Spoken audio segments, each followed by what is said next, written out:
Welcome back to Major Intonio's presentation of The Military Career of Napoleon the Great by Montgomery Gibbs. Chapter 16, The 100 Days, Waterloo. The instant that news of Napoleon's daring movement reached Vienna, the Congress, although on the point of dissolution, published a proclamation in which it was said, "By breaking the convention which had established him in Elba, Bonaparte destroyed the only legal title on which his existence depended. And by appearing again in France with projects of confusion and disorder, he has deprived himself of the protection of the laws and has manifested to the universe that there can be neither peace or truce with him."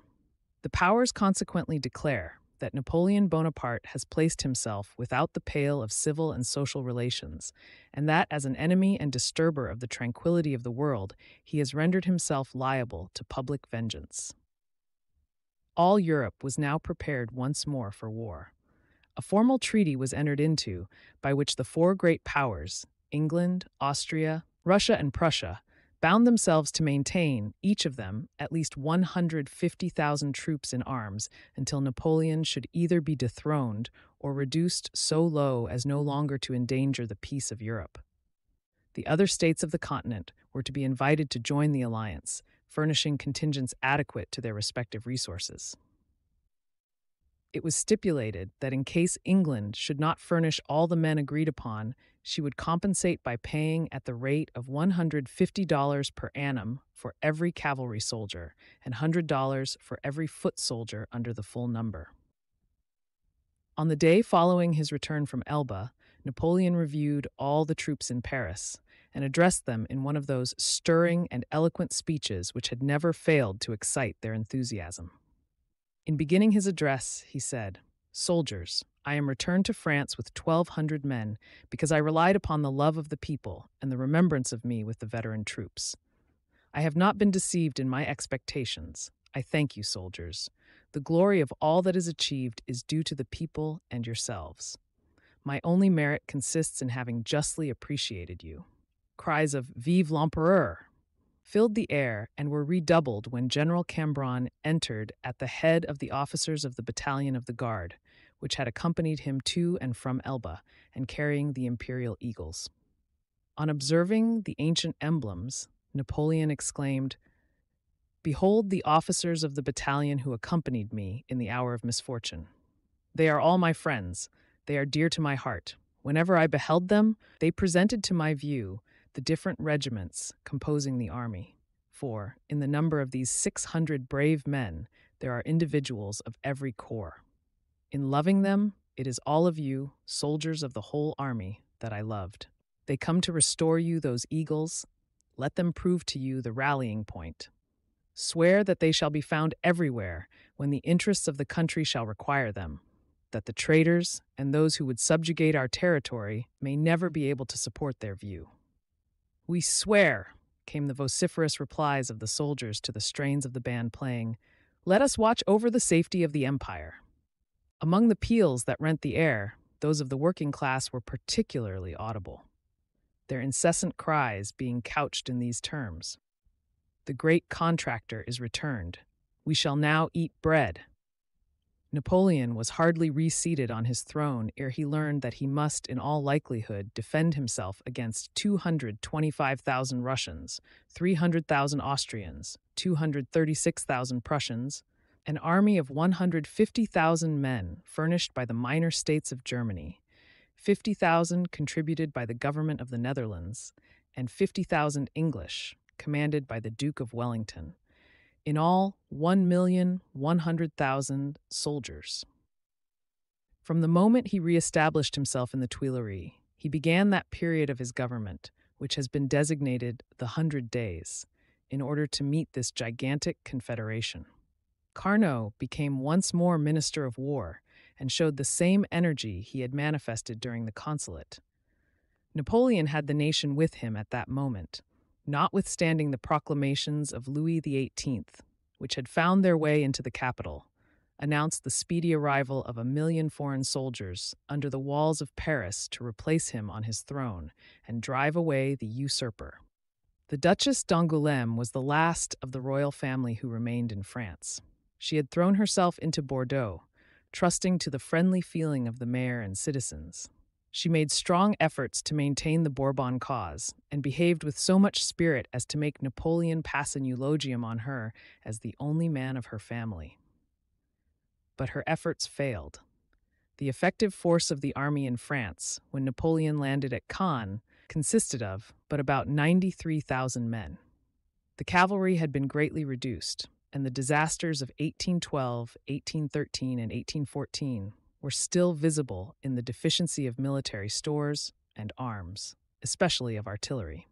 By almost incredible exertions, although now unable to adopt the old method of conscription, by the middle of May the emperor had over 375,000 men in arms, including an imperial guard of 40,000 chosen veterans, all in a splendid state of equipment and discipline, a large and brilliant force of cavalry, and a train of artillery of proportional extent and excellence. He had labored unremittingly to raise the military strength of France to a height sufficient once more to repel the attack of all Europe, and was employed 15 or 16 hours a day during the whole of this period. Men, clothing, arms, horses, and discipline were wanting. All the veterans were now recalled to the ranks. They came in crowds, leaving the employments to which they had applied themselves to the number of 100,000 men. All the officers on half pay were also summoned to action. Napoleon made several attempts to open a negotiation with the Allies and urged 3 arguments in defense of his breach of the convention by which he had become sovereign of Elba. First, the detention of his wife and son by the court of Austria. Second, the non-payment of his pension. And third, the voice of the French nation which he had heard and obeyed, as evidenced by the fact that by the end of March the tricolored flag was displayed on every tower in France. During the last days of the Congress of Vienna, Murat's possession of the throne of Naples was under discussion, and Talleyrand was endeavoring to dethrone him and place thereon the King of the Sicilies. When Napoleon landed on the shores of France, Murat resolved to rival his brother-in-law's daring, and without further pause marched to Rome, at the head of 50,000 men, the Pope and cardinals fleeing at his approach.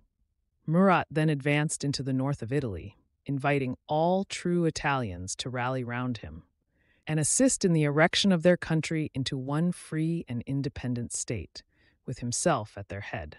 The Austrian commander in Lombardy put his troops in motion at once to meet Murat, and the latter's followers fleeing in confusion, their leader sought personal safety in flight.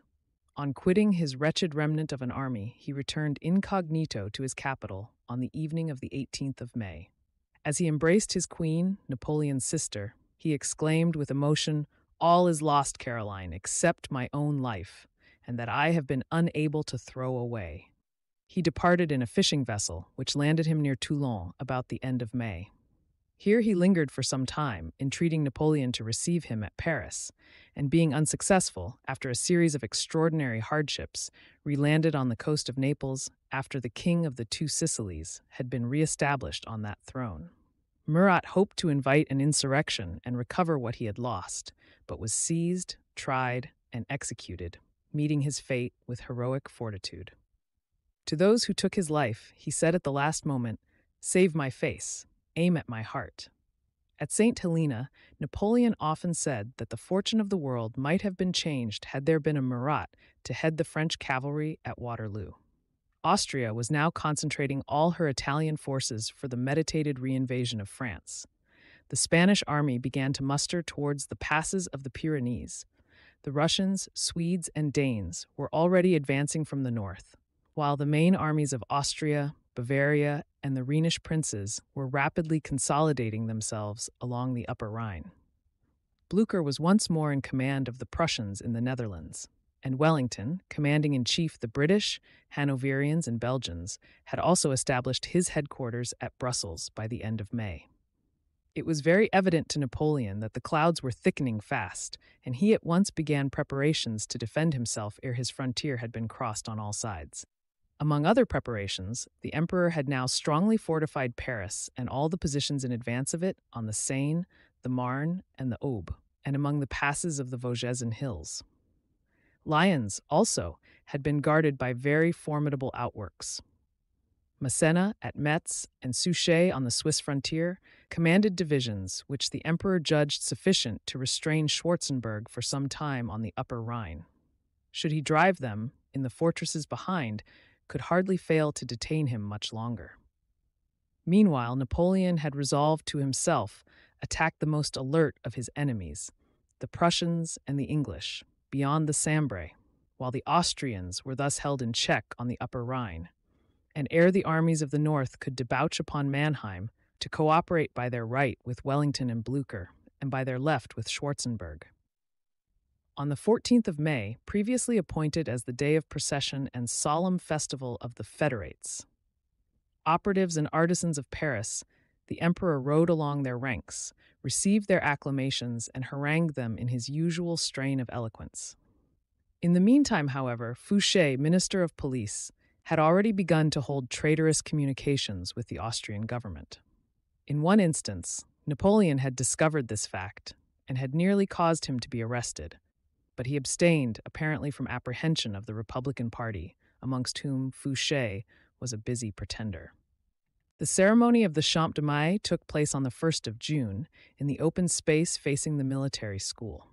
The Imperial and National Guards and troops of the line, amounting in all to 15,000 soldiers, were drawn up in squares in the Champ de Mars, and an immense concourse of spectators thronged every vacant space from which a view of the scene could be gained. After a religious solemnity, a patriotic address was delivered to the emperor by the electors of the departments, to which he replied, "Emperor, consul, soldier, I hold all from the people. In prosperity, in adversity, in the field of battle, in council, on the throne, in exile, France has been the sole object of all my thoughts and actions." The emperor then proceeded to the altar and took an oath to observe the new constitution, which had been adopted by upwards of 1.5 million votes, and in which he was followed by his ministers and the electoral deputations. The ceremony concluded with the distribution of the eagles to the troops, and with loud and repeated acclamations, and cries of "Vive l'Empereur" from the soldiers and multitude assembled. On the following day, the emperor gave a grand fête in the gallery of the Louvre to the deputies of the army and the electors, on which occasion he was again greeted with every manifestation of devotion and fidelity. On the 4th of June, Napoleon attended in person the opening of the chambers and delivered addresses which were both firm, open, and sensible. By this time, the emperor had made most extraordinary progress in his preparations for war. The effective strength of the army had been raised to 365,000 men, of whom 117,000 were under arms, clothed, disciplined, and ready to take the field. They were formed into 7 grand corps, besides several corps of observation stationed along the whole line of the frontiers, which were then threatened on every side. What Napoleon now required was time to prepare the means of defense, but this his enemies were far from intending to allow. Their immense armaments were already passing on towards the frontiers of France in different lines and at considerable intervals for the convenience of subsistence. The emperors of Russia and Austria and the King of Prussia had once more placed themselves at the head of their respective armies. The Austrians, amounting to 300,000 men, commanded in chief by Schwarzenberg, were divided into 2 bodies, one of which was to enter France by Switzerland, the other by the Upper Rhine. 200,000 Russians were marching towards Alsace under the Archduke Constantine. The Prussian army amounted to 236,000 men, of whom 1/2 were already in the field. The minor states of Germany had furnished 150,000, the Netherlands 50,000, England 80,000, including the King's German Legion and other troops in British pay, under the command of the Duke of Wellington. In all, 1,016,000 soldiers. Among these hosts, it was the army commanded by the Duke of Wellington and the Prussians under Blücher, which were first in the field. They occupied Belgium and amounted to upwards of 200,000 men, of whom rather less than 1/2 were ranged under the English commander-in-chief. 2 plans of campaign presented themselves to the mind of Napoleon. One was to remain entirely on the defensive, leaving to the Allies the odium of striking the first blow against the liberties of nations. He believed that as they would not begin the invasion until the middle of July, it would be the middle of August before they could make their way through the fortresses and appear in force before Lyons and Paris. Large armies could, before that time, be concentrated by him under the walls of these two cities, and there the battles must be fought and decided. The second plan was to assume the offensive before the Allies had completed their operations, by marching into Belgium and attacking the armies of Wellington and Blücher. His numbers would be inferior, but his tactics would aim at preventing the junction of the two armies opposed to him and beating them separately, in which event Belgium would to a certainty rise and join his cause. He finally resolved on the latter plan of campaign. His calculations were, in part, disturbed by a serious insurrection in La Vendée, which obliged him to send 20,000 men into that province in order to quell it, and reduced his disposable forces to 120,000 men, but did not alter his determination. The army was put in motion, and every preparation made for the approaching struggle. The emperor left Paris on the night between the 11th and 12th of June, as some writers declare, to measure himself against Wellington. The Imperial Guard had commenced its march on the 8th, and all the different corps of the army were in motion towards Maubeuge and Philippeville. When he had made known his intention of commencing the war, Caulaincourt solicited the favor of attending him. "If I do not leave you at Paris," answered Napoleon, "on whom can I depend?" Even then he felt that it was not the Allies alone that he had to contend against, and when he had left Paris, he seemed less apprehensive of the enemies before than those he had left behind him.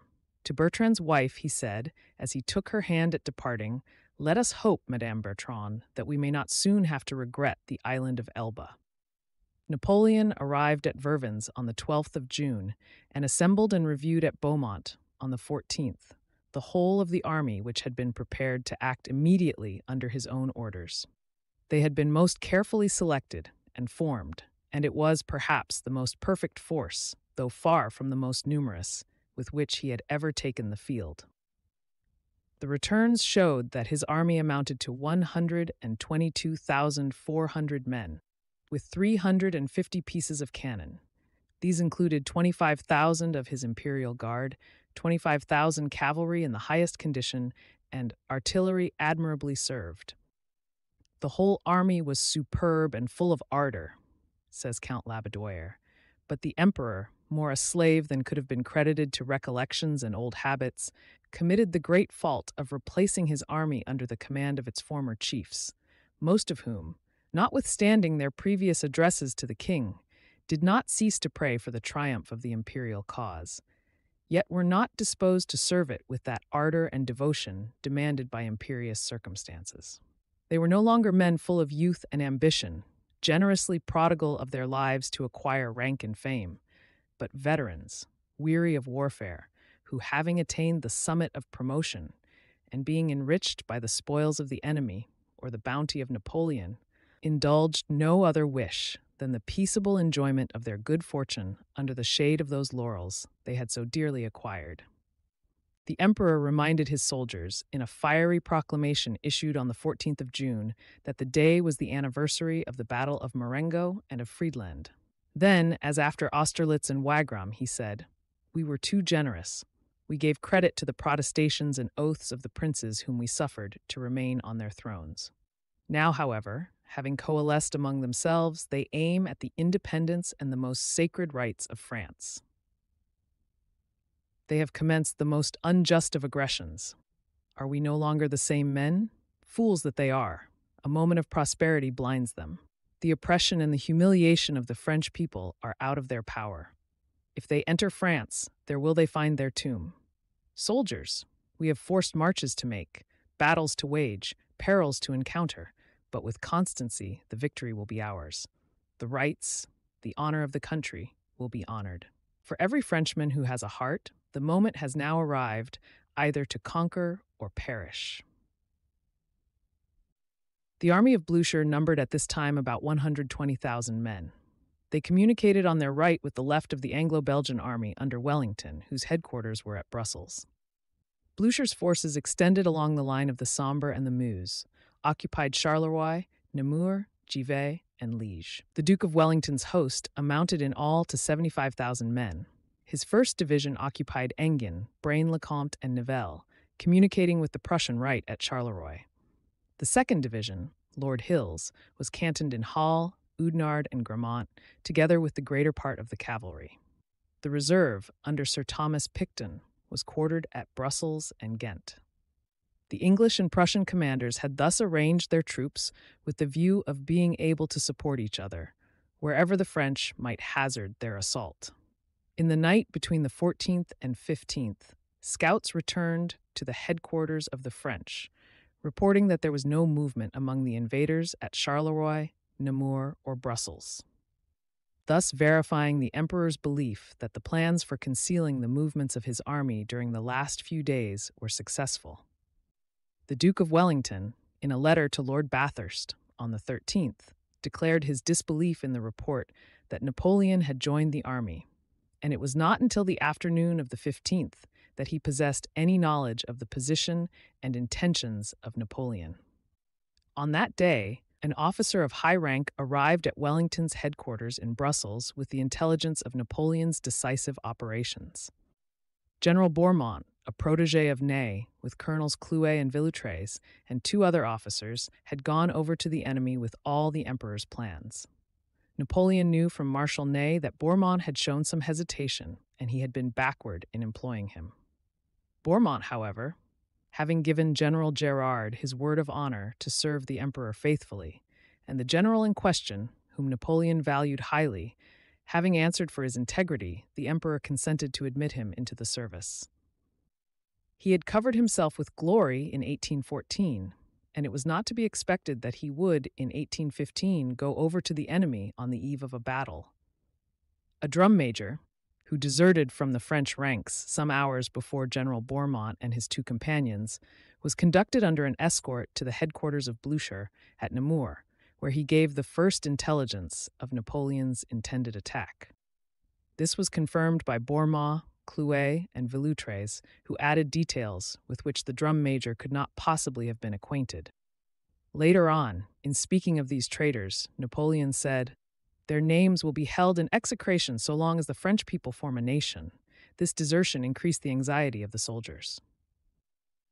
The emperor immediately made those alterations in his plan of attack, as such unexpected treason rendered necessary, and then proceeded to carry out the details of his campaign. He had determined on first attacking the Prussians, as he believed Blücher would give him battle at once, in order to allow the English time to collect their forces. He believed also that if the English army were attacked first, Blücher would more rapidly arrive to the support of the English than the latter were likely to do if the Prussians were first attacked. Ney had been placed in command of 43,000 men, with orders to advance on the road to Brussels and make himself master of the position of Quatre Bras at all points, so as to prevent Wellington from supporting the Prussians. He was to march at daybreak on the 16th, occupy the position, and entrench himself. On Thursday, the 15th of June, the French drove in all the outposts on the west bank of the Sambre at daybreak, and at length assaulted Charleroi, it being the intention of the emperor to crush Blücher ere he could concentrate all his own forces, far less be supported by the advance of Wellington, and then rush on Brussels. Zieten held out with severe loss at Charleroi, but long enough for the alarm to spread along the whole Prussian line, and then fell back on a position between Ligny and Amande, where Blücher now awaited Napoleon's attack at the head of his whole army, except the division of Bülow, which had not yet come up from Liège. The design of beating the Prussians in detail was not a success, but the second part of the plan, that of separating them wholly from Wellington, might still succeed. With this view, while Blücher was concentrating his force about Ligny, the French held the main road to Brussels from Charleroi, beating some Nassau troops at Frasne and following them as far as Quatre Bras, a farmhouse, so called because it is there that the roads from Charleroi to Brussels and from Nivelles to Namur cross each other. On Thursday, a Prussian officer arrived at Wellington's headquarters in Brussels with the intelligence of Napoleon's decisive operations. It is still an open question just what hour this news was received by the Duke, the time being variously stated at from 1 to 6 o'clock p.m. This news was to the effect that the attack had commenced and the outposts of the Allies had been driven back, much to Wellington's surprise, as he was not wholly prepared for the news. There was to be a ball in Brussels on Thursday evening at the Duchess of Richmond's hotel, attended by the Duke of Wellington and most of his general officers. Notwithstanding the intelligence, they all went, but a second dispatch arrived at 11 o'clock, announcing that the French had entered Charleroi that morning and continued to march in order of battle on Brussels, that there were 150,000 strong, and that the Emperor was at their head. It was now but too clear that no more time should be lost, and the Duke and all of his officers hurried out of the ballroom. Wellington, now fully aware of his situation, at once issued orders for the breaking up of his cantonments and the concentration of the forces, which were spread over a very great extent. He rode off at an early hour on the 16th to Quatre Bras to visit the position, and thence to Bry, where he had an interview with Blucher. Napoleon, whose maneuvers had thus far succeeded to his wish, on coming up from Charleroi about noon on the 16th, was undecided whether Blucher at Ligny or Wellington at Quatre Bras ought to form the main object of his attack. He at length determined to give his own personal attention to Blucher. The advanced guards met at the village of Fleurus, and those belonging to the Prussians having retreated, their army now appeared drawn up in battle array, their left on Sombref, their center on Ligny, their right on Saint-Amand. The reserves were on the heights of Brie. Upon the summit of this high ground the mill of Brie was conspicuous, and behind the mill, in a depression, stood the village of Brie, whose steeple only was visible. The Prussian forces occupied a line nearly 4 miles in extent. The French army, not including Ney's division, amounting to 60,000 men, halted and formed. The Emperor now rode to some windmills on the chain of outposts on the heights and reconnoitered the enemy. The Prussians displayed to him a force of about 80,000 men. Their front was protected by a deep ravine, but their right was exposed and had Ney's division at Quatre Bras, as the Emperor supposed, in the rear. A staff officer now arrived from Ney to inform Napoleon that he had not yet occupied Quatre Bras, in consequence of reports which made him apprehensive of being turned by the enemy, but that he would advance if the Emperor still required it. Napoleon blamed him for having lost 8 hours, repeated the order, and added that, as soon as Ney had made good that position, he was to send a detachment by the causeway of Namur and the village of Marchais, whence it should attack the heights of Bry in the Prussian rear. Ney received this order at 12 o'clock noon. His detachment might reach Marchais by about 2 o'clock. At this latter hour, therefore, the Emperor, having descended from the heights whence he had formed a correct view of his position, gave orders for an immediate attack by a change of the whole front, divided into several columns on Fleurus. The attack extended all along the line of the enemy, and which would be enclosed between 2 fires on the arrival of the detachment from Ney's division in the rear of the Prussians. The fate of the war, said Napoleon, in answer to a question from Count Gérard, may be decided in 3 hours. If Ney executes his orders well, not a gun of the Prussian army will escape. The soldiers had hardly advanced a few paces, amid vociferous cries of "Vive l'Empereur," when terrible ravages were made in their ranks by the chain shot from the village and the balls from the batteries above. A single ball killed 8 men in one of the columns. But the enthusiasm of the troops, all eager for battle, was too great to cause them to waver, and they advanced almost without firing. Drove the Prussians at the point of the bayonet from their positions in the gardens and orchards, and entered the village after a stout resistance, only to retire a short time later, being unable to conquer the masses of infantry drawn up in a semicircle on a slope which surmounted the hill of Bry. The action at Ligny had commenced a little later, but not less aggressively. As Gérard's 3 columns approached the village of Ligny, they were received with such a volley that they were obliged to fall back. A large body of artillery was then thrown forward and riddled the village of Ligny, and Gérard's columns again advanced, finally taking possession of the place. This was followed by a series of combats exceedingly ferocious, as the French gave no quarter, nor did they receive any from the Prussians. Blücher now advanced at the head of his soldiers and made a vigorous attempt upon the three Saint-Amans, but with only partial success for a time. At length, by a series of skillful attacks and maneuvers, the French became masters of these 3 points, but had not been able to cross the sinuous stream of Ligny. It was now 5:30 o'clock, and Napoleon was directing the Imperial Guard upon Ligny in support of the advantages already gained by Count Gérard at the head of 5,000 men at Saint-Amand, when he was informed that an army of 30,000 was advancing upon Fleurus. The emperor suspended the movement of his guard in order to meet this new force, but the alarm was unfounded. It proved to be the First Corps, Count d'Erlon's, which formed part of Ney's division, at last complying with Napoleon's repeated orders, and had come up to take the enemy in the rear. Their unexpected appearance had occasioned the loss of 2 hours. The Old Guard now resumed its suspended movements upon Ligny. The ravine was passed by General Pichot at the head of his division, supported by the infantry, cavalry, artillery, and Milhaud's cuirassiers. The reserves of the Prussians were driven back with the bayonet, and the center of the line broken and routed. A bloody conflict ensued in which the French were victorious.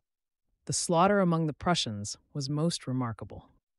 They, however, divided into 2 parts, effected a retreat, favored by the night and by the failure of that attack in the rear, which Ney had been so expressly ordered to make by a detachment from his force.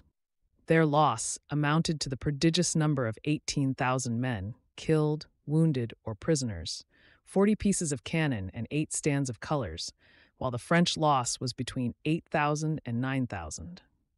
For 5 hours, 200 pieces of ordnance deluged the field with slaughter, blood, and death, during which period the French and Prussians, alternately vanquished and victors, disputed that ensanguined post hand to hand and foot to foot, so that no less than 7 times in succession Ligny was taken and lost.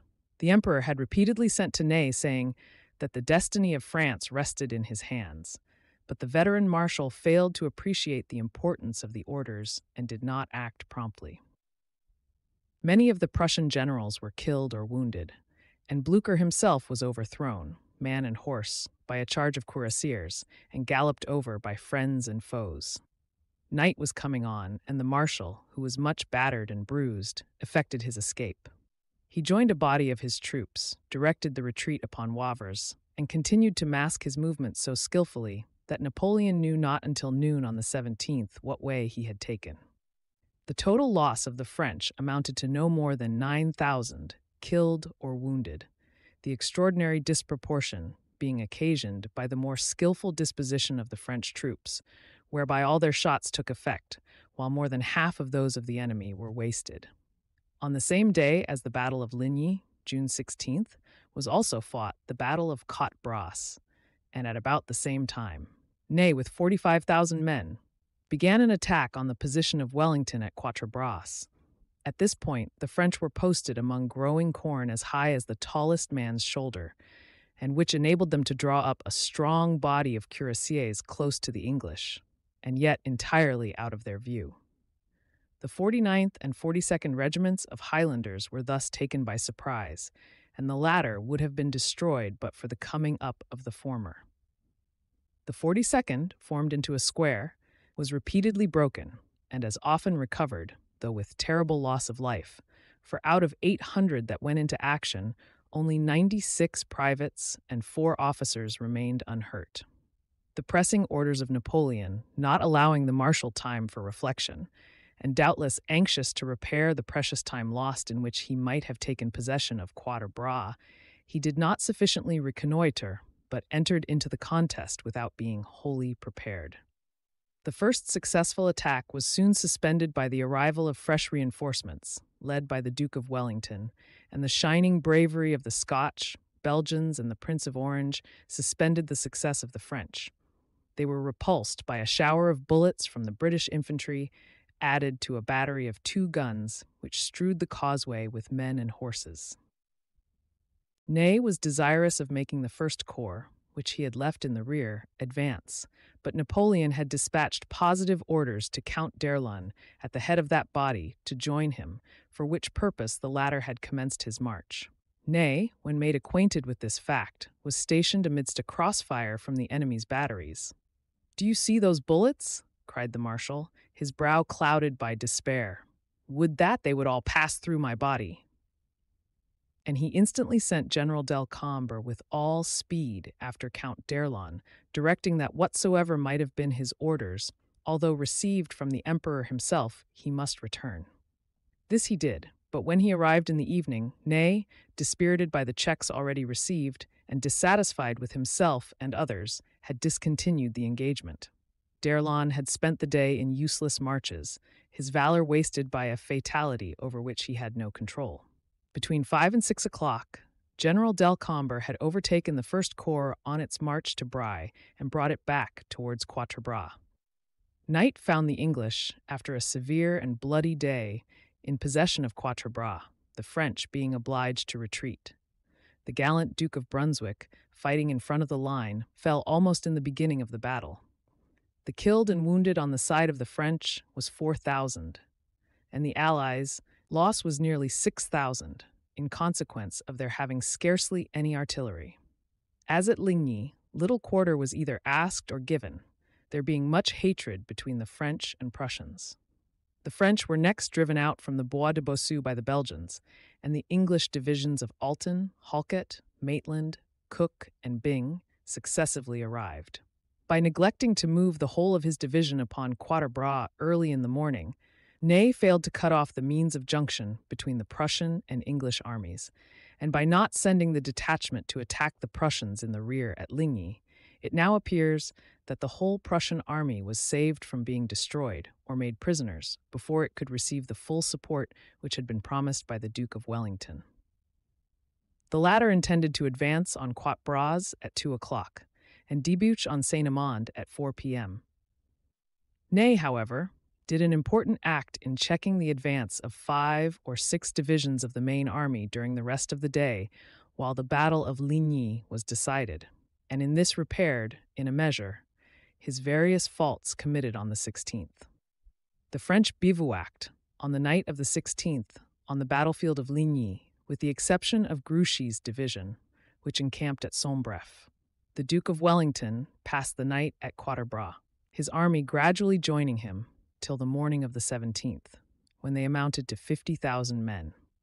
The victory acquired by Napoleon at Ligny did not fulfill his expectations. "If Marshal Ney had attacked the British with his united forces," said the emperor, "they must inevitably have been crushed, after which he might have given the Prussians a conclusive blow. But even if, after neglecting that first step, he had not committed a second, in impeding the movement of Count d'Erlon, the appearance of the First Corps would have curtailed Blucher's resistance and secured his overthrow without a possibility of doubt. Then his entire army must have been captured or annihilated." Ney was now ordered to advance on Quatre Bras at daybreak and attack the British rearguard, while Count Lobau was to proceed along the causeway of Namur and take the British in flank. General Pajol, at daybreak, also went in pursuit of the Prussians under Blücher. He was supported by Grouchy, with Excelmann's cavalry, and the 3rd and 4th Corps of infantry, amounting in all to about 32,000 men. Grouchy was ordered by the emperor to, above all things, pursue the Prussians briskly and keep up a communication with me to the left, so as to rejoin the main army whenever required. Napoleon rode over the field of battle at Ligny and directed every assistance be given to the wounded. He then hurried to the support of Ney's attack on Quatre Bras. He learned that it was still held by the British and that Ney had not made the attack. He reproached Ney on meeting him, and the marshal excused his delay by declaring he believed the whole British army was there. This, however, was not the case.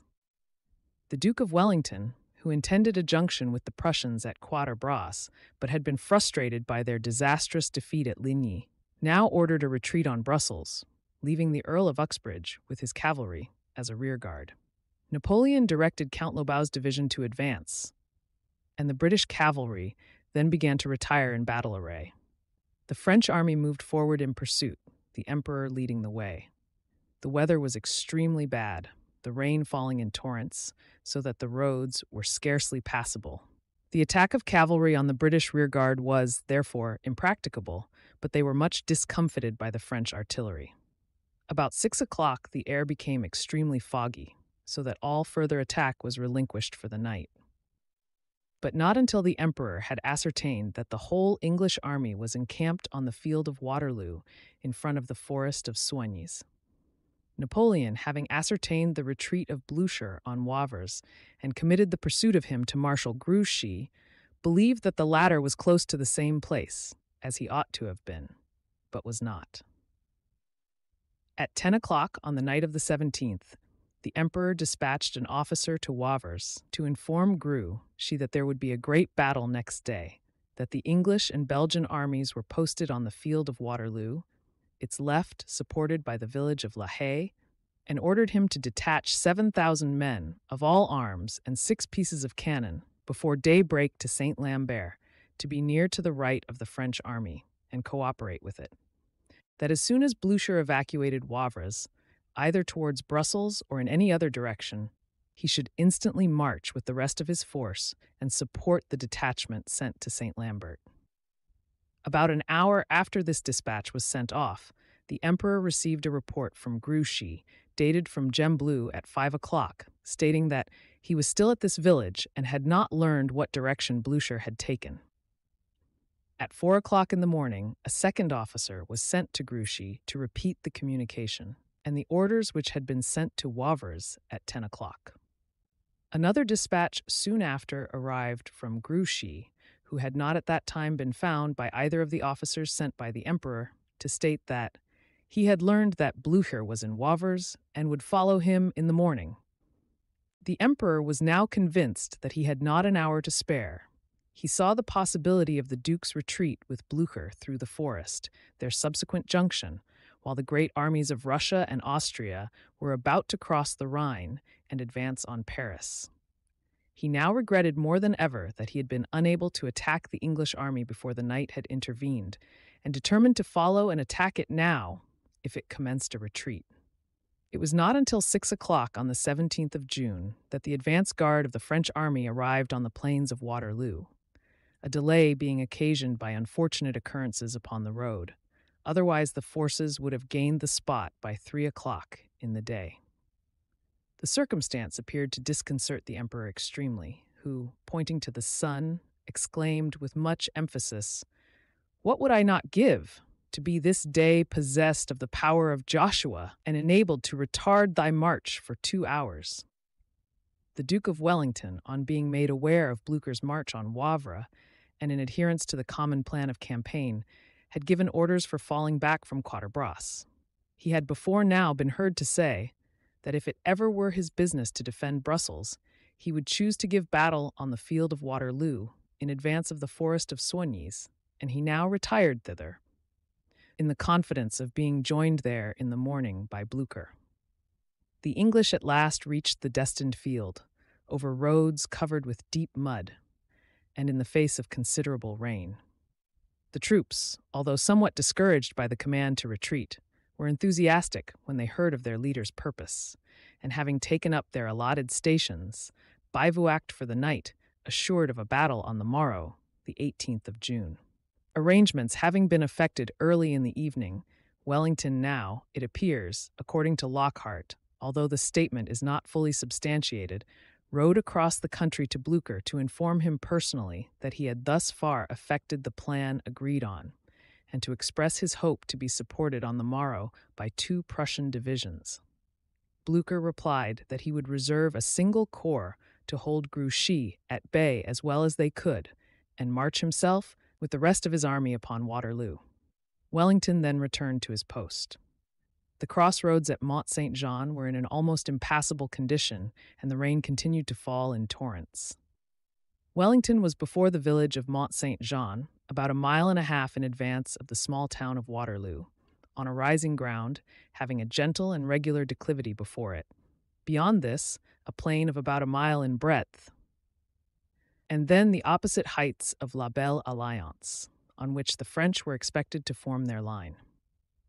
The Duke had 76,700 men in all, of whom about 30,000 were English. He formed his first line of the troops on which he could most surely rely, the greater part of the British infantry, with the troops of Brunswick and Nassau, and 3 corps of Hanoverians and Belgians. Behind this, the ground sinks, and then rises again. The second line, formed in the rear of the first, was composed of the troops whose spirit and discipline were more doubtful, or who had suffered most in the action at Quatre Bras, and behind all these was placed the cavalry. The position crossed the 2 highways from Nivelles and Charleroi to Brussels, nearly where they unite. These roads gave every facility for movement from front to rear during the action, and 2 country roads running behind and parallel with the first and second lines favored movements from wing to wing. The chateau and gardens of Hougoumont and the farmhouse and enclosures of La Haye-Sainte, about 1,500 yards apart on the slope of the declivity, were strongly occupied and formed the important outworks of defense. The opening of the country road leading directly from Wavre to Mont Saint-Jean through the wood of Ohain was guarded by the British left, while those running further in advance might be expected to bring the first of the Prussians on the right flank of the French during their expected attack. The British front extended in all over about a mile, with the strong outposts of Hougoumont, situated near the center of the right, and La Haye, which was in front of the center, and in the rear the village of Mont Saint-Jean with the reserve force stationed there. Further back, the town of Waterloo, which has given its name to the battle because it was thence that the English general dated his dispatches, and the forest of Soignies, as positions to retire upon, to make a stand or cover a retreat. A more advantageous ground for receiving an attack could not easily be obtained in any open country, not previously fortified. It was, therefore, sufficiently evident that the Duke of Wellington had availed himself of all these means of defense by a circumspect and masterly disposition of his forces. It was Wellington's design to hold Napoleon at bay until the Prussian advance should enable him to charge the French with superior numbers, while it was Napoleon's wish to beat the Anglo-Belgian army, or at least to divide it, as well as to cut off its communications, ere Blücher could arrive on the field. Napoleon hoped to turn the left wing of the Duke's army, it being the weakest, and divide it from the right wing because he should thus intercept its junction with the Prussians by the road from Wavre, and because he was in constant expectation of being joined himself by Grouchy from that side.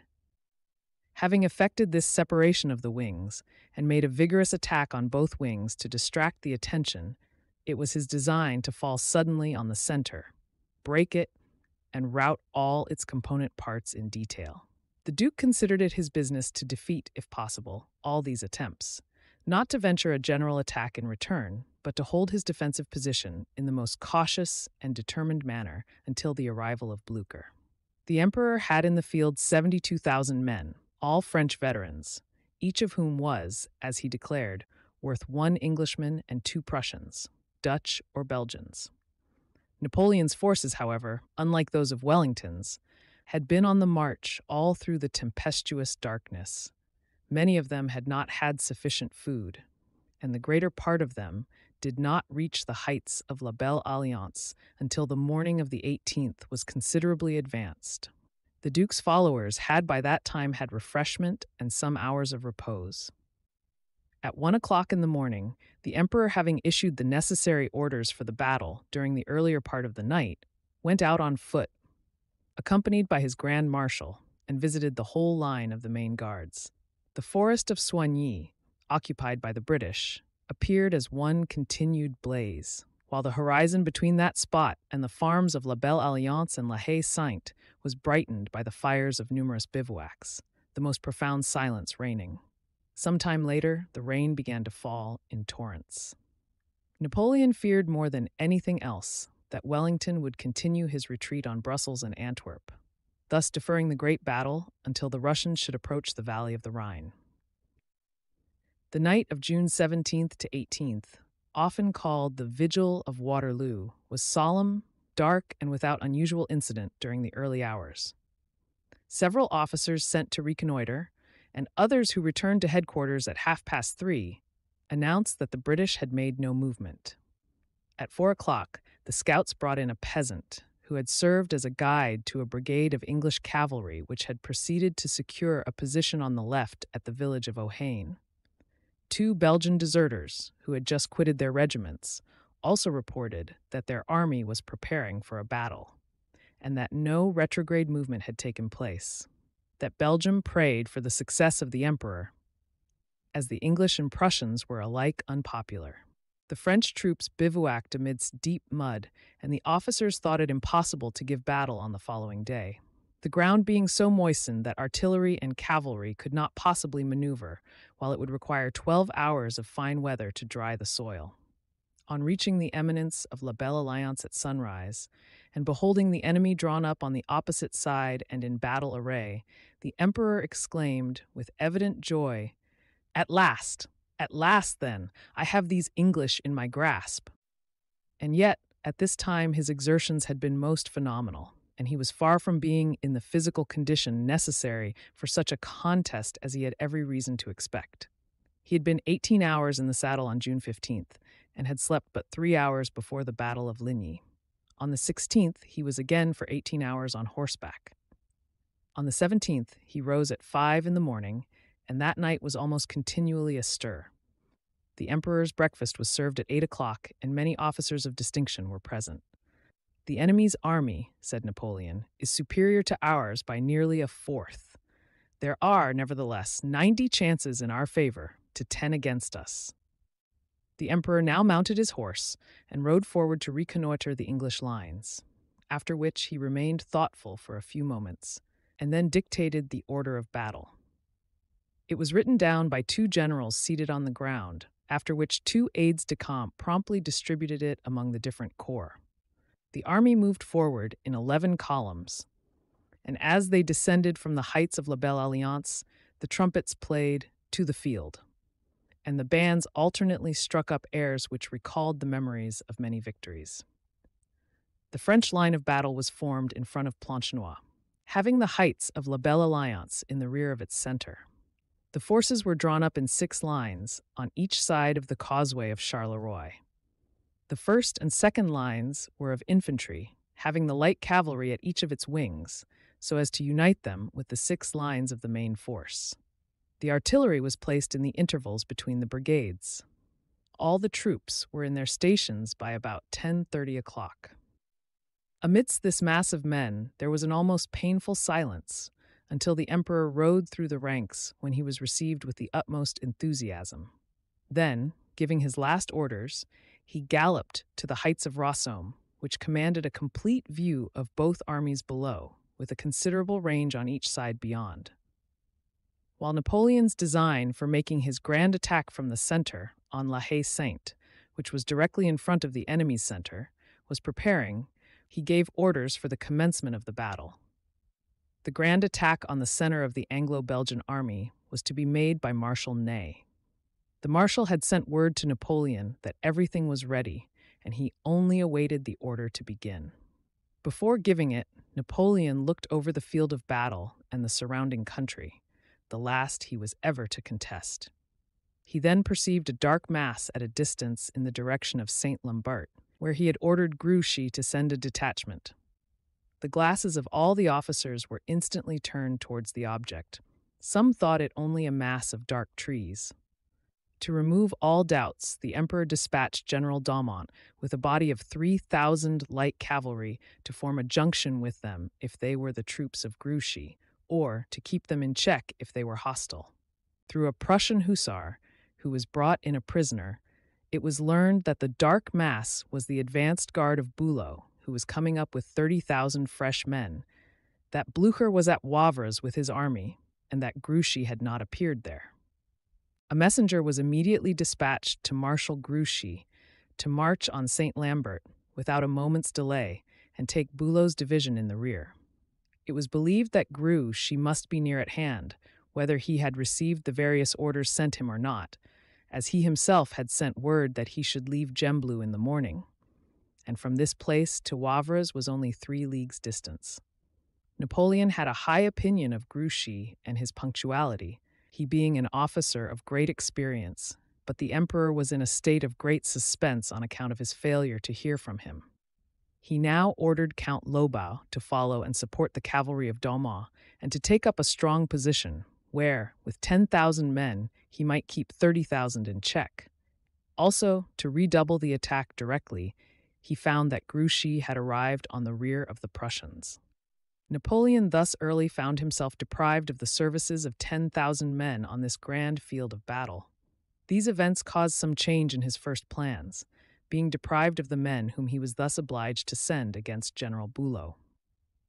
"We had 90 chances for us in the morning," said Napoleon to Soult, "but the arrival of Bülow reduces them to 30. We have still, however, 60 against 40.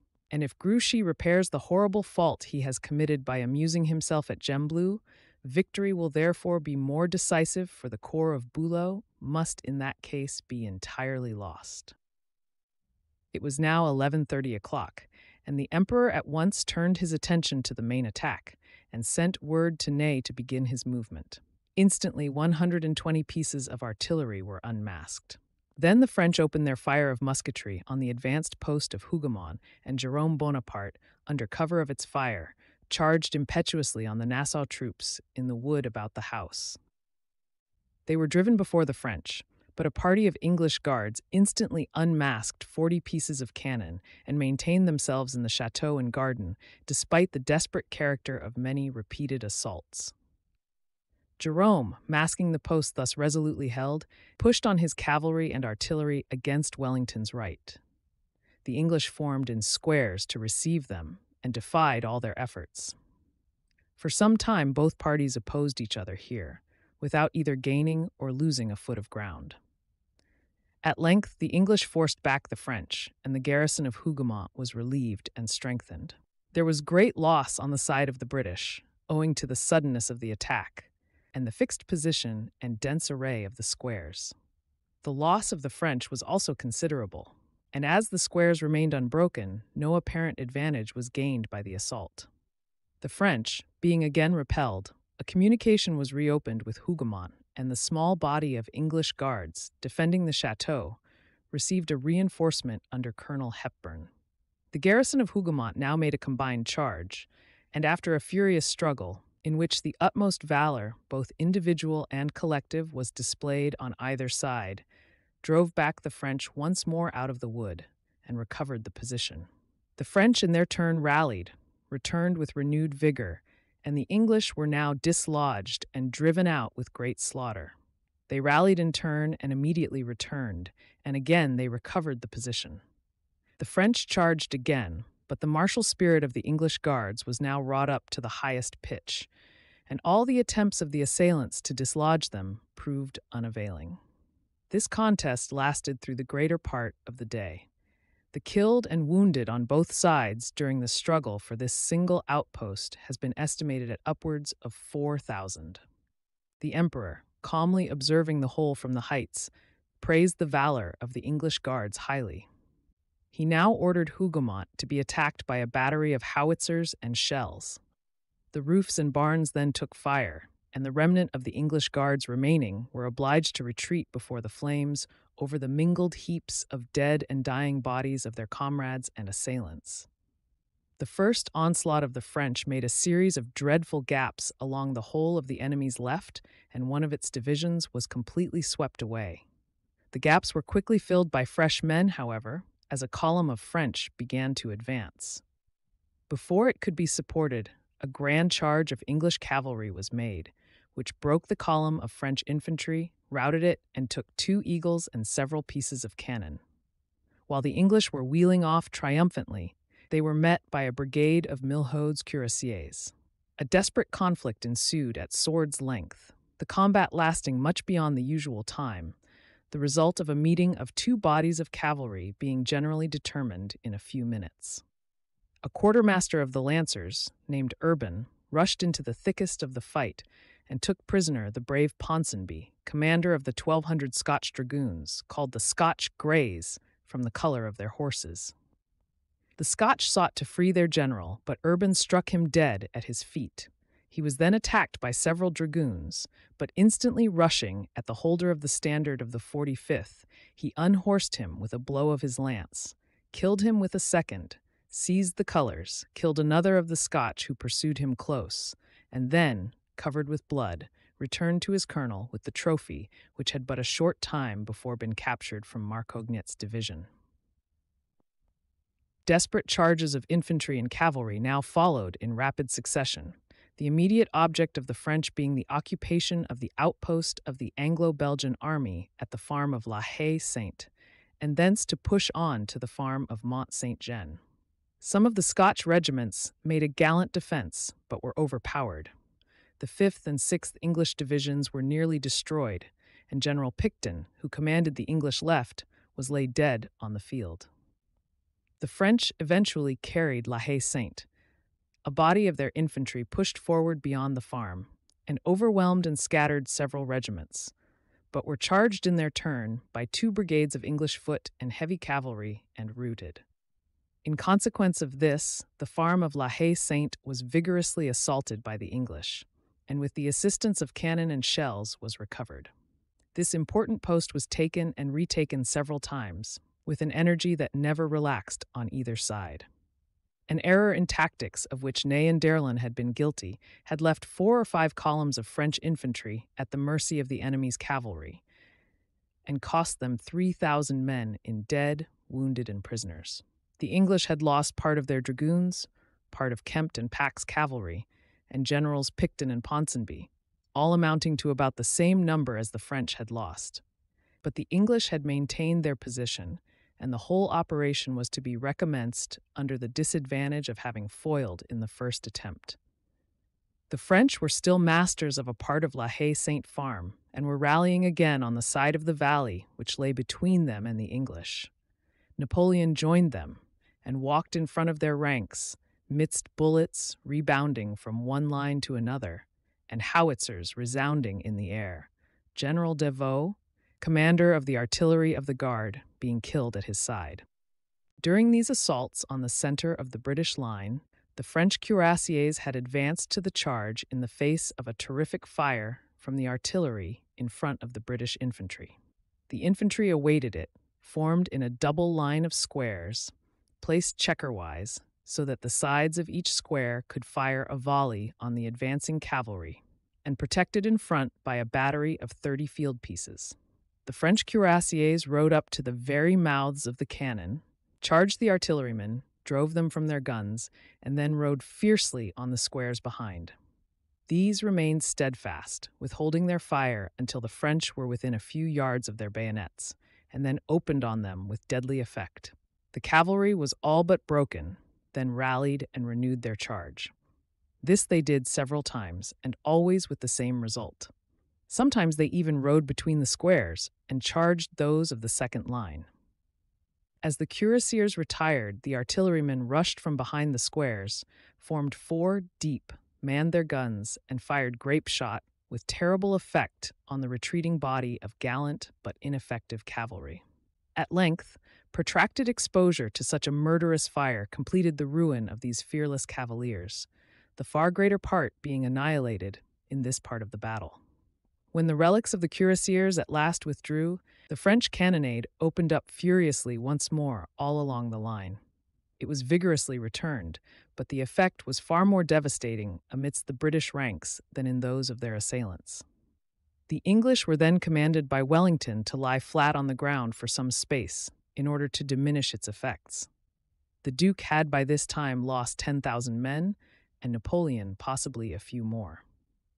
It was now 4 o'clock, and about this time the Emperor received intelligence from Gembloux that, notwithstanding his repeated orders, Marshal Grouchy had not left his encampment at that place till after 10 o'clock in the morning, in consequence, it was said, of the state of the weather. The body of 10,000 men, under Count Lobau and General Daumas, were now in action with the Prussians under Bülow, near St. Lambert. The cannonade continued for considerable time. The Prussian center was then attacked and beaten back, but its wings advancing, Count Lobau was obliged to retire. At this crisis, Napoleon dispatched General Dufresne with 2 brigades of infantry of the Young Guard and 24 pieces of cannon, and the Prussian advance was checked.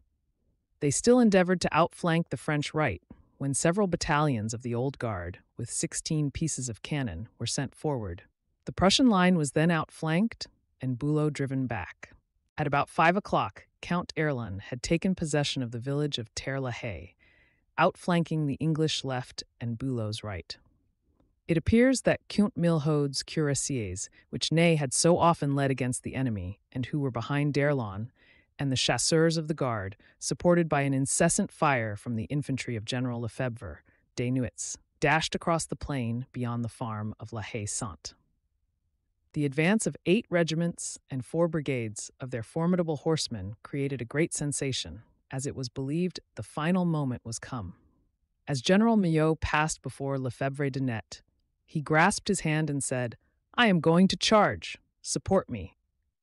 The commander of the light cavalry of the guard believed it was by order of the emperor he was desired to support the cuirassiers, and following their movement, he took up a position behind them.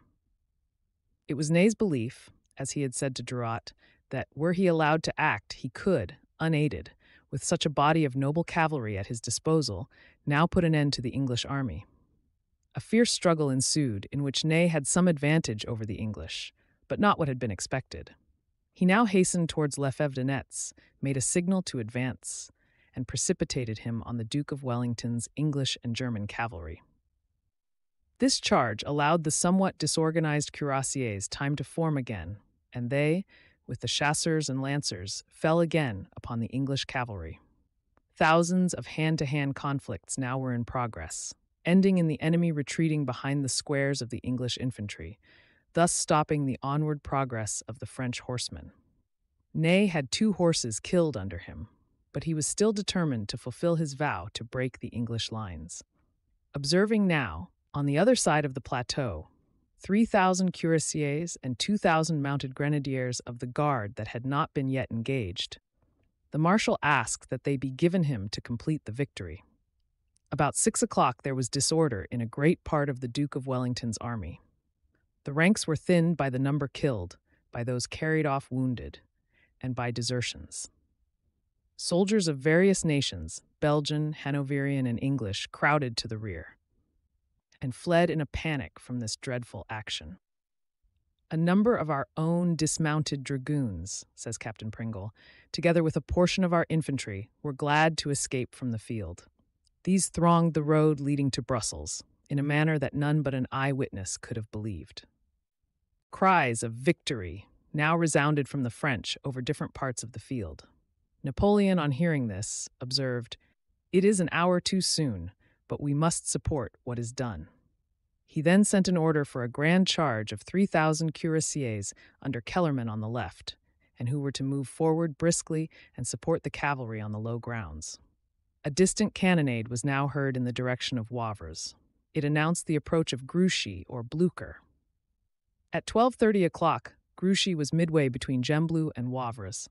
The tremendous cannonade of Waterloo resounded from the distance. General Exelmans rode up to the marshal and told him that he was convinced that the emperor must be in action with the Anglo-Belgian army, that so terrible a fire could not be an affair of outposts or skirmishing, and that they ought to march to the scene of action, which by turning to the left they might reach within 2 hours. Grouchy paused a while and then reverted to his orders to follow Blücher, although he did not know where Blücher really was. Count Gerard came up and joined in the advice of General Exelmans. Still Grouchy remained doubtful and as if stupefied. At one moment, says Hazlitt, he appeared convinced, but just then a report came that the Prussians were at Wavres, and he set out once more after them, instead of instantly hurrying off to join the emperor in his great battle. It was a rear guard which Blücher had left at Wavres, and the Prussian leader had gone to Waterloo at the head of 30,000 men, having been advised, as previously stated, that the Duke of Wellington would hazard a battle on the morning of the 18th if he could depend on the cooperation of the Prussians. The veteran marshal, at an early hour, had detached the corps of Bülow with orders to march on St. Lambert, leaving Mielman with his corps at Wavre. The Duke had expected to be joined by Blücher as early as 11 o'clock, but the roads were in such a condition that the Prussians could not accomplish the march in any such time as had been calculated. Their advance was necessarily slow, but it was in the right direction. Meanwhile, the Emperor on the battlefield of Waterloo had reluctantly ordered the charge of Kellermann's 3,000 cuirassiers, asked for by Ney, to sustain and follow up the advantage of the cuirassiers of Milhaud and the chasseurs of the Guard on the plain below.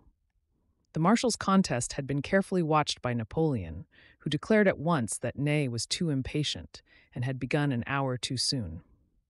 "This man is always the same," said Marshal Soult. "He will compromise everything as he did at Jena and Eylau." Kellermann was now all ready for action, but he condemned the desperate use which at this moment was to be made of the cavalry.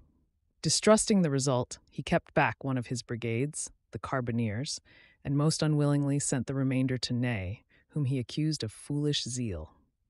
These 20 squadrons, led on by their generals and officers, now advanced at full gallop as if in pursuit of the English army, shouting, "Vive l'Empereur!" and under the cannonade of the Prussians, for Bülow was still pressing upon the flank and rear. Other bodies of cavalry also advanced upon the center of the Anglo-Belgian army, making a spectacle which General Foy, an eyewitness, afterwards declared that during his long military career he had never been present at such a fearful scene as he then beheld.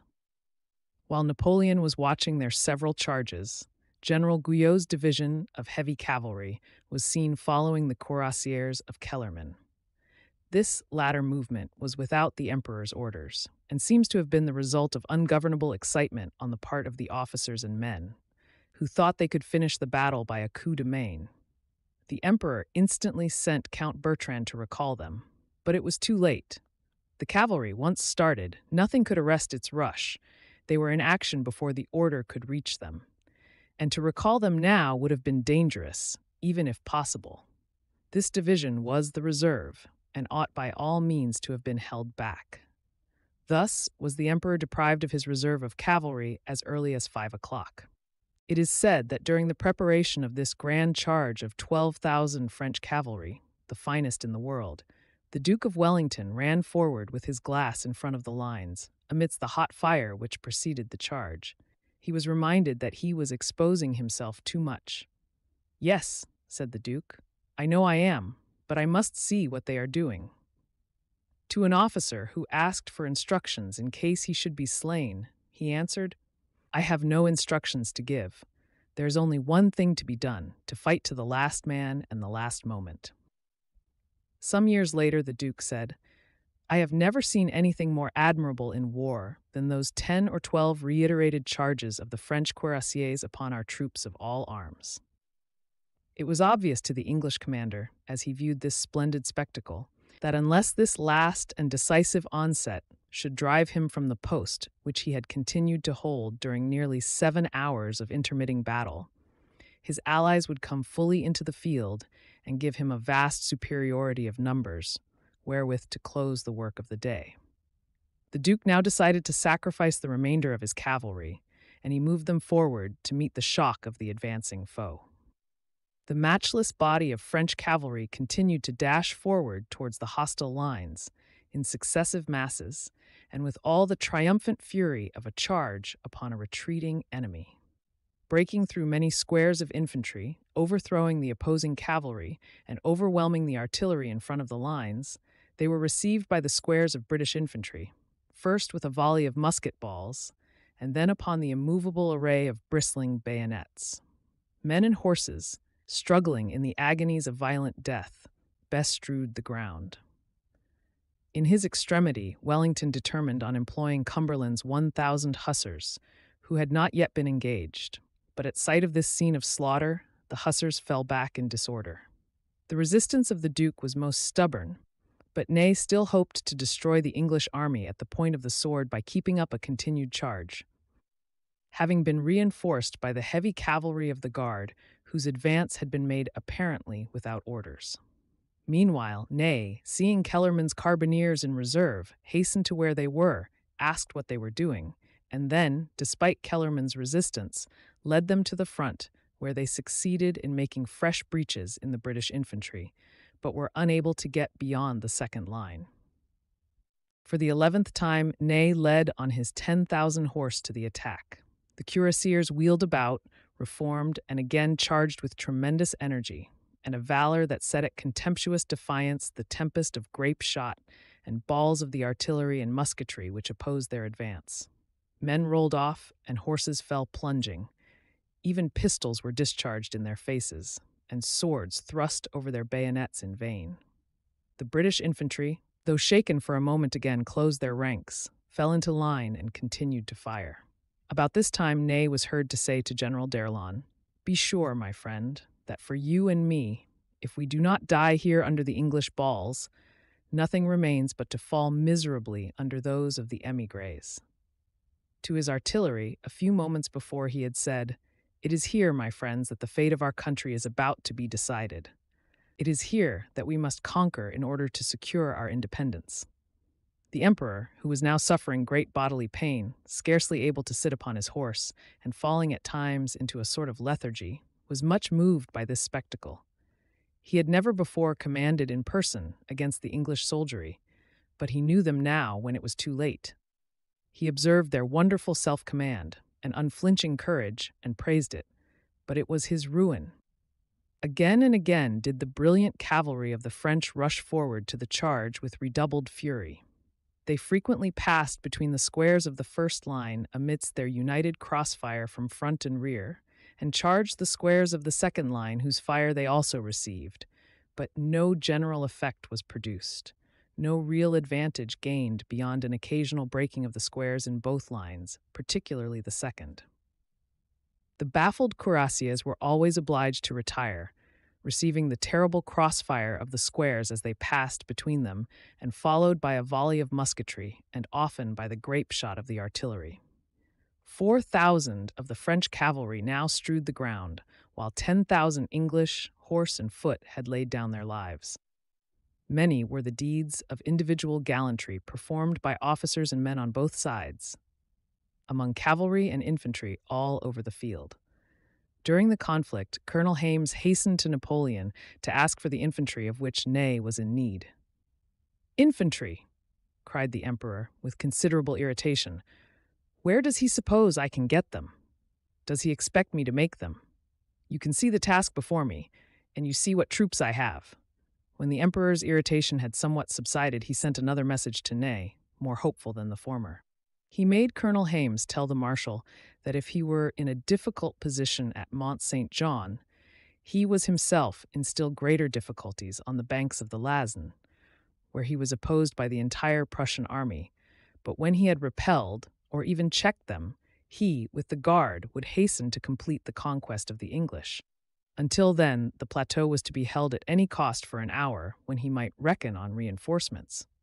The desperate assaults of the French cavalry ought to have been supported by strong bodies of infantry. They could not, however, be spared, being needed for the contest with Bülow on the French right and to prevent his advance. By 7 o'clock, Bülow's corps of 30,000 men was successfully repulsed, and Count Lobau, with 10,000 men, occupied the positions from which the Prussian general had been driven. Still, the French cavalry could do no more than maintain itself on the plateau, from which the Duke's 36,000 men had made a slight retrograde movement. A fresh cannonade was opened by the French along the British line after the assaults of the cuirassiers, but no further advance was attempted by the former. As one authority truly says, the British were beaten to a standstill, but there they stood. It was, in effect, a drawn battle up to this time. There was not the least demonstration on the part of the Duke of Wellington to make any general advance during this almost interminable contest, nor had there been all day, and as little sign of his moving back. About 20,000 men had already been killed or otherwise lost on each side. It was now nearly 7 o'clock. The distant cannonade, which had been faintly heard in the direction of Wavre's, opened nearer at hand. It was the announcement, not of the arrival of Grouchy in the rear of Bülow's division, but that of the 2 columns of Blücher, amounting to about 31,000 fresh troops. The relative strength of the two armies, allowing 20,000 as lost on both sides, was now considerably over 2-1 against the French, the majority on the other side being chiefly composed of fresh men. Wellington was heard to say during the day, "Would to God that Blücher or night would come." And now both were at hand. The presence of mind of the emperor now became most alert, and it was never so clearly manifested as at this critical moment when everything hung in the balance. The fresh army, advancing to the assistance of the Anglo-Belgian forces, was soon discovered by the French troops, who were in action on the field. The cavalry on the plain were waiting in constant expectation of the emperor's orders for the advance of his reserves of the infantry of the guard.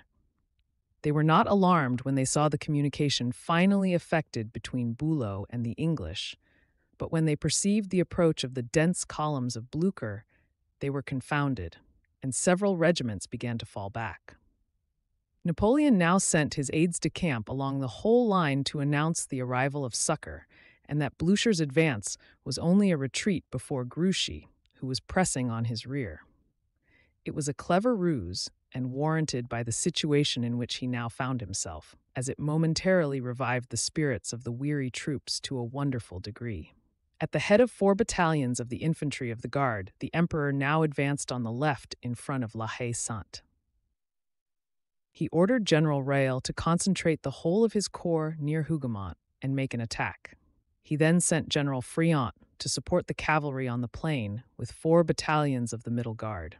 If, by sudden charge, they could break and disorder the center of the British line before the columns of Blücher could force their way into the plain, a last chance of success still remained.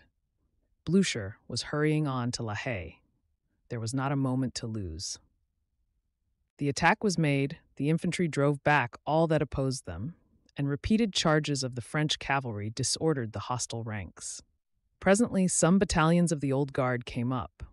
They too were going to the attack to retrieve the ground lost by the young guard who had fallen back, for as Thiers says, it is the privilege of the Old Guard to repair every disaster. The Emperor ranged his veterans by brigades, 2 battalions being in line and 2 in column. As he rode along in front of these battle-scarred battalions, he said, "My friends, the decisive moment is come. It will not do to fire. You must come hand to hand with the enemy and drive them back at the point of the bayonet into the ravine whence they have issued to threaten the army, the Empire, and France." General Friant was now carried by, wounded. He said that all was going well, but that the attack could not be successful till the balance of the guard were employed. This movement could not be effected on the instant, and in a few minutes it was too late, as the Prussians were coming up in great numbers. The British still stood on the defensive, and Blücher had reached the village of La Haye. A violent struggle now ensued, but it was of brief duration. The overwhelming mass of fresh men soon bore down all opposition.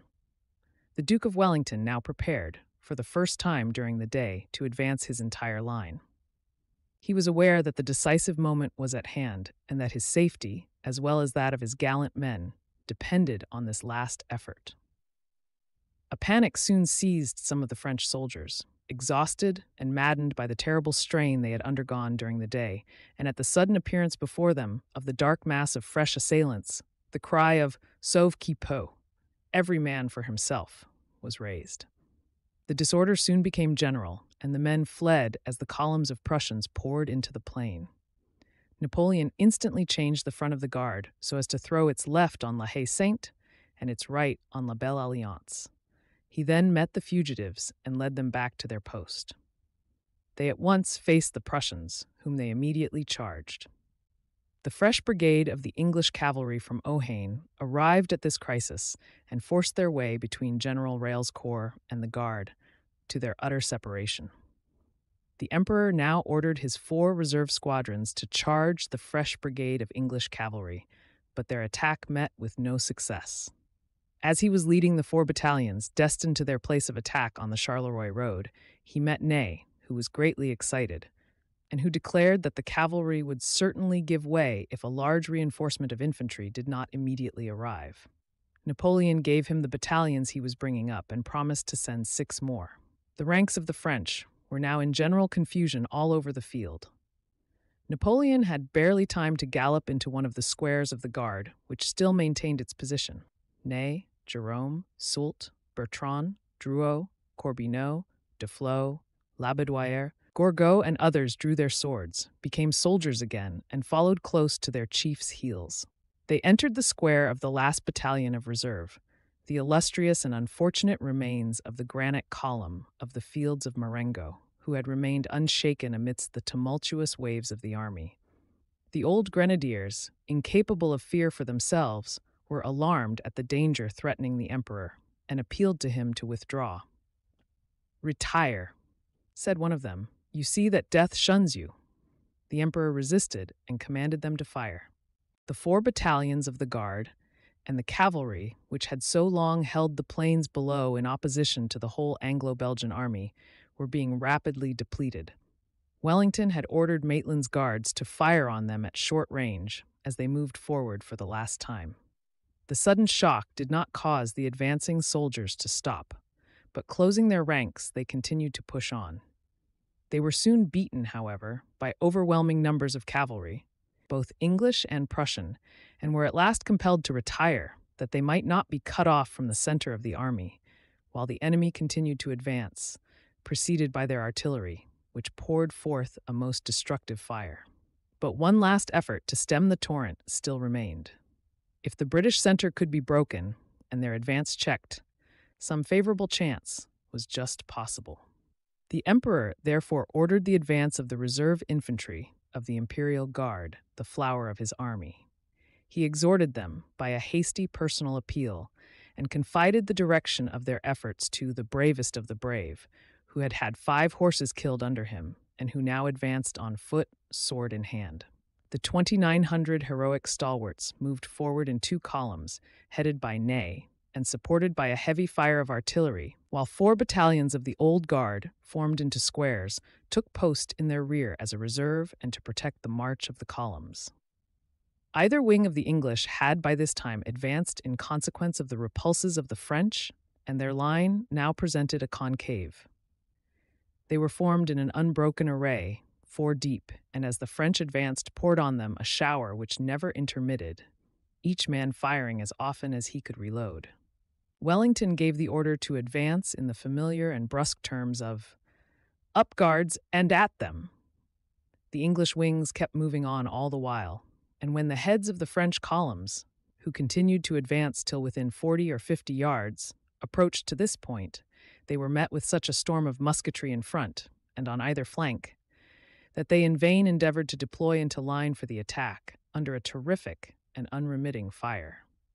They stopped to make this attempt, reeled, lost order, and the 800 men who were left standing fled at last in one mass of confusion.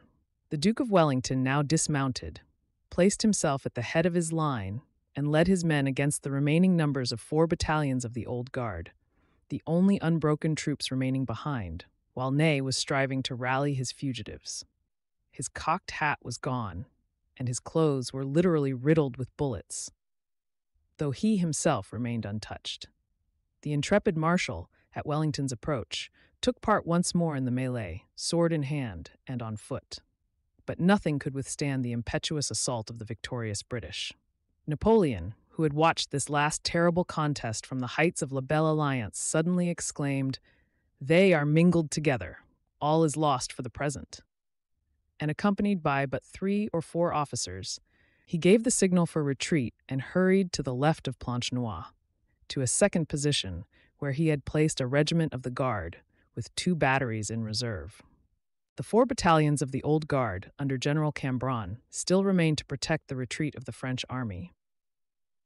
If they could succeed in holding the British in check and prevent their advance during half an hour longer, darkness would enable the army to retreat in safety and partially recover its disorder by morning.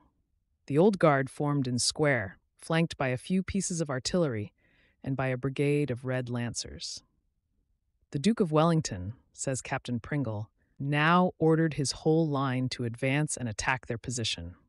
They advanced to the charge in embattled array, condensed and tremendous, against the remnant of noble veterans of that old Imperial Guard, which, during 20 years of slaughterous wars, had never once been vanquished. Gathering round the standards of their former glory, they received the dreadful onset with souls prepared for death.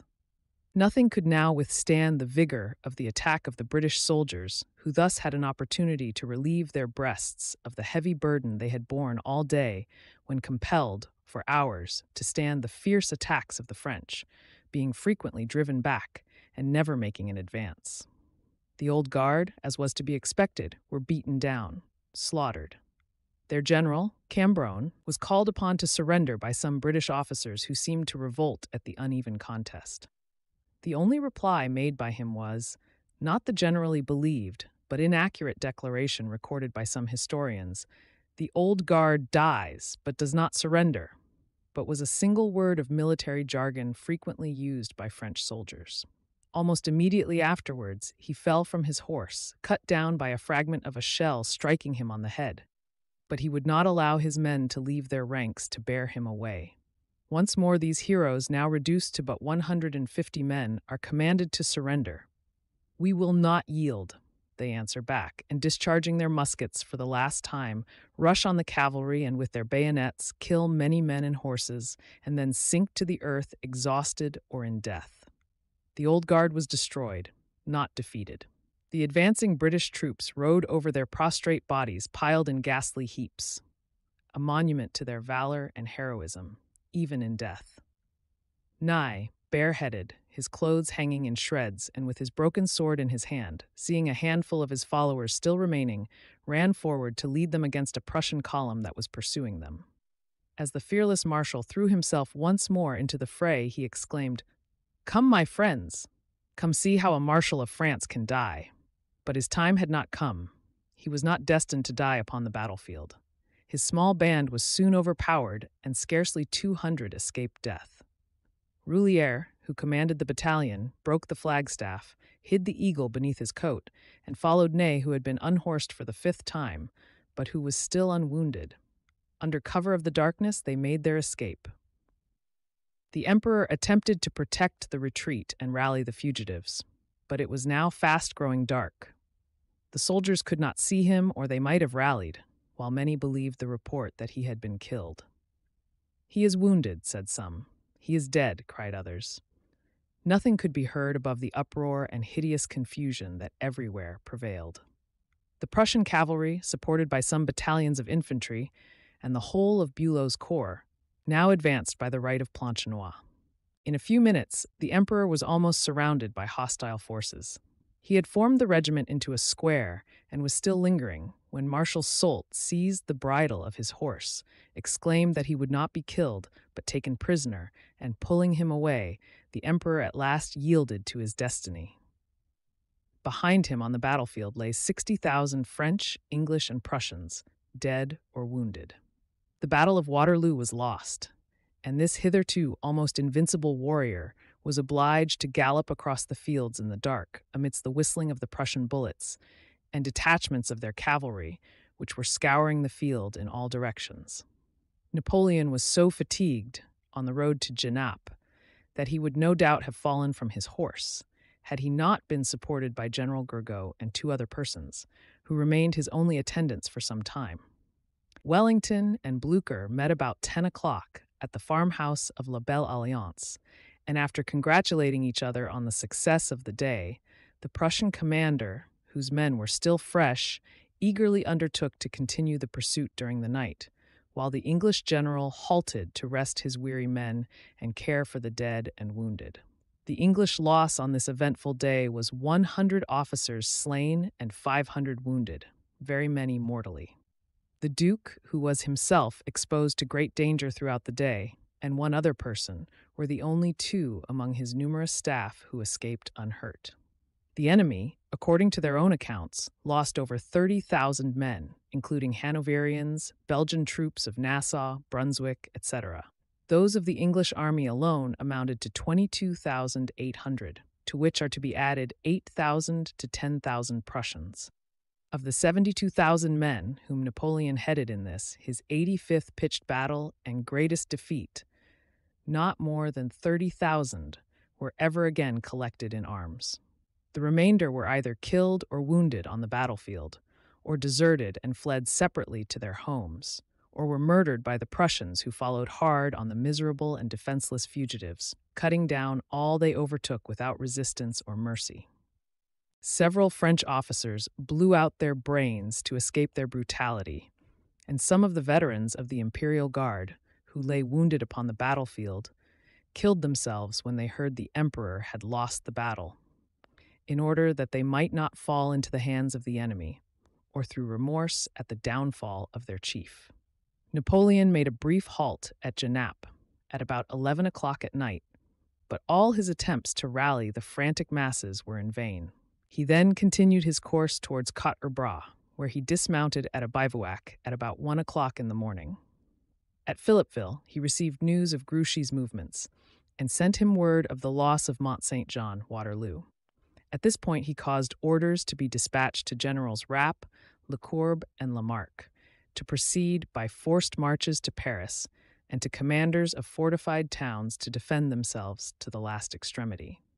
He also dictated 2 letters to his brother Joseph, one to be communicated to the Council of Ministers relating imperfectly the fatal issue of the day, and the other for his private perusal, giving a faithful account of the total rout of the army, and declaring that he would soon have an army of 300,000 troops with which to oppose the enemy. The Duke of Bassano, Maret, and Baron Fleury now came up and greeted the emperor, who was much affected at meeting them, and was scarcely able to suppress his emotions. He then prepared to set off in a calash, accompanied by Bertrand. At Rocroi, where Napoleon stopped to take refreshments, his attendants appeared in a pitiable state. Their clothes were covered with blood and dust, their looks were haggard, and their eyes were filled with tears. Napoleon continued his journey to Paris, via Laon, accompanied by 200 or 300 fugitives who had been collected to form an escort, arriving at the capital on the evening of the 20th of June. This concludes today's reading of The Military Career of Napoleon the Great by Montgomery Gibbs.